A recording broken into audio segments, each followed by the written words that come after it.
بسم اللہ الرحمن الرحیم۔ السلام علیکم دوستو، حضرت محمد صلی اللہ علیہ وآلہ وسلم نے ایک دفعہ زمین پر 4 لکیریں کھینچی اور پاس بیٹھے صحابہ سے پوچھا، تم میں سے کوئی جانتا ہے کہ یہ کیا ہے؟ صحابہ نے عرض کیا، اللہ اور اس کے رسول صلی اللہ علیہ وآلہ وسلم ہی بہتر جانتے ہیں۔ تو رسول اللہ صلی اللہ علیہ وآلہ وسلم نے فرمایا، یہ جنتی عورتوں میں سب سے افضل 4 عورتیں ہیں۔ نمبر 1 خدیجہ، نمبر 2 فاطمہ بنت محمد، نمبر 3 فرعون کی بیوی آسیہ اور عیسیٰ کی والدہ مریم بنت عمران۔ ناظرین گرامی، آج کی ویڈیو انہی 4 اہم خواتین میں سے ایک یعنی حضرت آسیہ زوجہ فرعون کے بارے میں ہے۔ ایسی بابرکت خاتون کا جس کا ذکر قرآن میں اللہ پاک نے یوں فرمایا ہے، اور اللہ نے ان لوگوں کے لیے جو ایمان لائے ہیں زوجہ فرعون کی مثال بیان فرمائی ہے۔ سبحان اللہ۔ مصری شاہی خاندان کے بادشاہ ریان بن ولید جو کہ حضرت یوسف علیہ السلام کے دور میں تھے، ان پر ایمان لائے تھے۔ ان کی پوتی بے حد حسین و جمیل تھی جن کا نام آسیہ تھا، اور نسب کچھ یوں بیان ہوا ہے، آسیہ بنت مزاحم بن عبید بن ریان بن ولید۔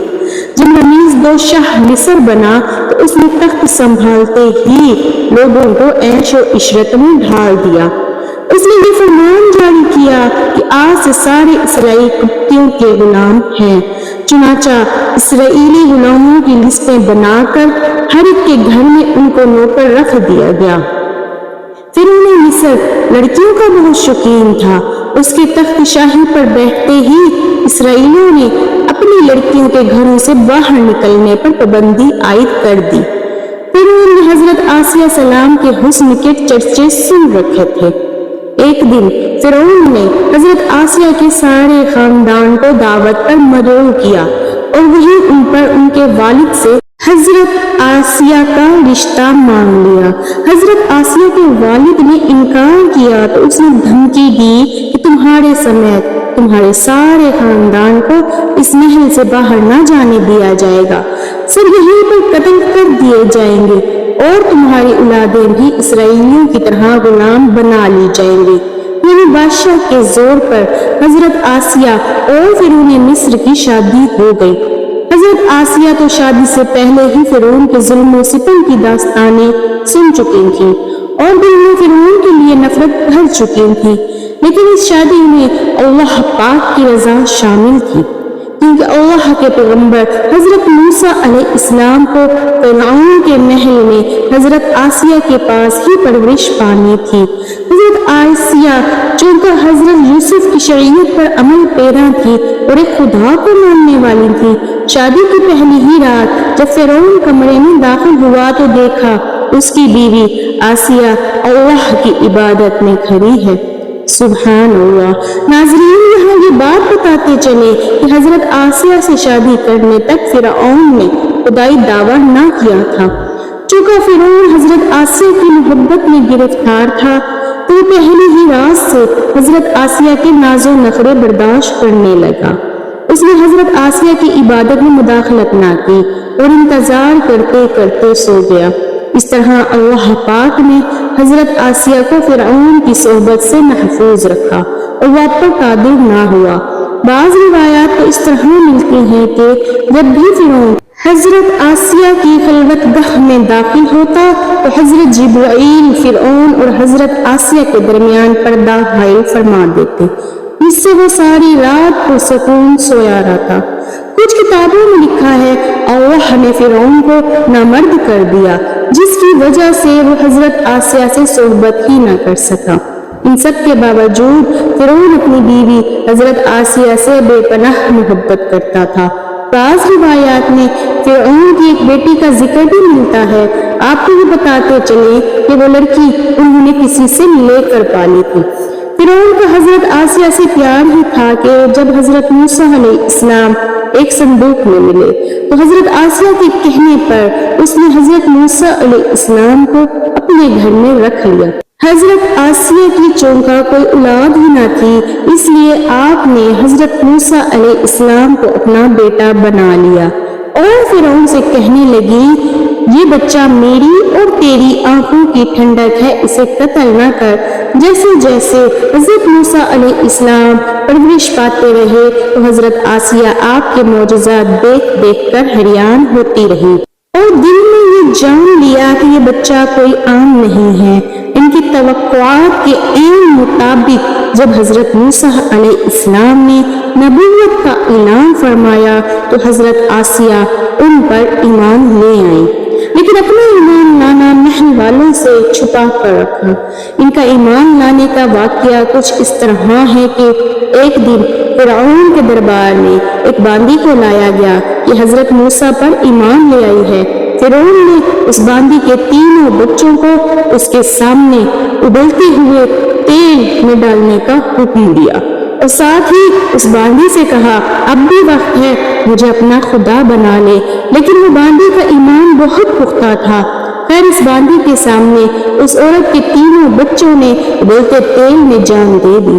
اس کے بعد فرعون نے اس باندی کو بھی تیل میں ڈالنے کا حکم جاری کیا۔ حضرت آسیہ علیہ السلام نے یہ منظر دیکھا کہ اس عورت اور بچوں کی روح ایک نورانی جھرمٹ میں آسمان پر لے جائی گئی تو انہیں یقین ہو گیا حضرت موسیٰ علیہ السلام اللہ کے سچے پیغمبر اور ان کا دین بھی سچا ہے۔ اس لیے فرعون روز بروز اشود ہوتا گیا اور آسیہ نے فرعون سے کنارہ کشی اختیار کر لی، حضرت موسیٰ کا دفاع کرتی رہی۔ حضرت موسیٰ علیہ السلام کے چاہنے والے فرعون کے سپاہیوں کے ہاتھوں ظلم و ستم کی بھیٹ چڑھ رہے تھے اور انہیں بے دردی کے ساتھ قتل کیا جا رہا تھا، یہاں تک کہ فرعون نے حضرت موسیٰ پر ایمان لانے والے ایک شخص کے جس نے قرآن کریم میں مومن آل فرعون کے نام سے یاد کیا ہے بڑی ہی بے دردی سے قتل کر دیا، جس کے بعد آسیہ کے صبر کا پیمانہ جھلک اٹھا اور کھلم کھلا فرعون کی مخالفت کرنے لگی۔ فرعون کو جب علم ہوا کہ اس کی بیوی بھی موسیٰ کے خدا پر ایمان لے آئی ہے تو فرعون میں غیظ و غضب کی آگ بھڑک اٹھی۔ پہلے پہل تو اس نے اپنی بیوی کو اکیلے میں سمجھایا، اگر میری بیوی ہی مجھے خدا ماننے سے انکار کرے تو پھر بہت سے لوگ سرکشی کریں گے، لیکن حضرت آسیہ نہ مانی بلکہ فرعون کو بھی دعوت دین دی اور کہا کہ اللہ پاک سے معافی مانگ کر موسیٰ علیہ السلام پر ایمان لے آؤ۔ بہت سی راتیں اسی طرح جھگڑوں میں گزر گئی۔ جب محل فرعون میں یہ باتیں ہونے لگی کہ فرعون کی لاڈلی بیوی ہونے کی وجہ سے آسیہ کو کوئی سزا نہیں دی جا رہی تو فرعون غصے میں آ گیا۔ اس نے سب سے پہلے مار پیٹ شروع کی اور خود اپنی پاک بیوی کو سزائیں دینے لگا۔ وہ حضرت آسیہ علیہ السلام کو پورا دن تپتی ریت پر ننگے پاؤں کھڑا رکھتا اور رات کو ان کے پیروں کو زخموں پر خود نمک لگاتا۔ اسی طرح کئی دن گزر گئے۔ جب فرعون کو یہ یقین ہو گیا کہ حضرت آسیہ علیہ السلام کو وہ حضرت موسیٰ علیہ السلام کے دین سے نہیں ہٹا سکتا تو اس نے اپنی بیوی کو سخت سزا دینے کا فیصلہ کیا۔ حضرت آسیہ رضی اللہ تعالی عنہا کے چاروں ہاتھوں پیروں میں لوہے کی کیلیں ٹھوک کر چاروں کونوں میں اس طرح جکڑ دیا کہ وہ ہل بھی نہیں سکتی تھیں اور بھاری پتھر ان کے سینے پر رکھ کر ان کو ریت پر دھوپ میں لٹا دیا اور پانی بند کر دیا۔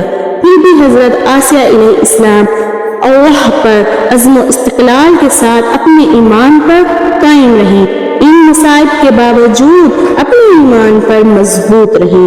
فرعون کے کفر سے خدا کی پناہ چاہی جسے اللہ پاک نے بیان فرمایا ہے، اور اللہ ان لوگوں کے لیے جو ایمان لائے زوجہ فرعون کی مثال بیان فرمائی جب اس نے عرض کیا، اے میرے رب، تو میرے لیے جنت میں اپنے پاس ایک گھر بنا دے اور مجھ کو فرعون اس کے عمل بد سے نجات دے دے اور مجھے ظالم قوم سے بھی بچا لے۔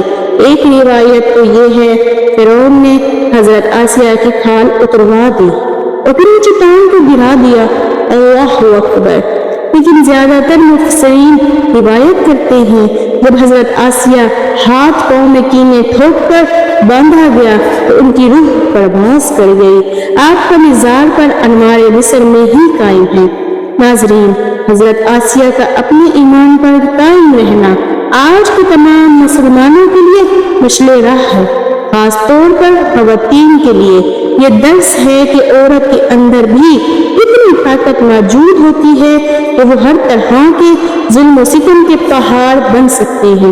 اللہ پاک سے دعا ہے ہم سب کی بے حساب مغفرت فرمائے، ہمیں اپنے نیک بندوں میں شامل کرے اور اپنے راستے پر چلنے کی توفیق دے اور ہمارا خاتمہ ایمان پر کرے، آمین یا رب العالمین، آمین۔ دوستو، اگر آپ کو یہ ویڈیو اچھی لگی ہو تو چینل کو سبسکرائب کر کے کمنٹ میں ضرور بتائیے گا۔ جزاک اللہ۔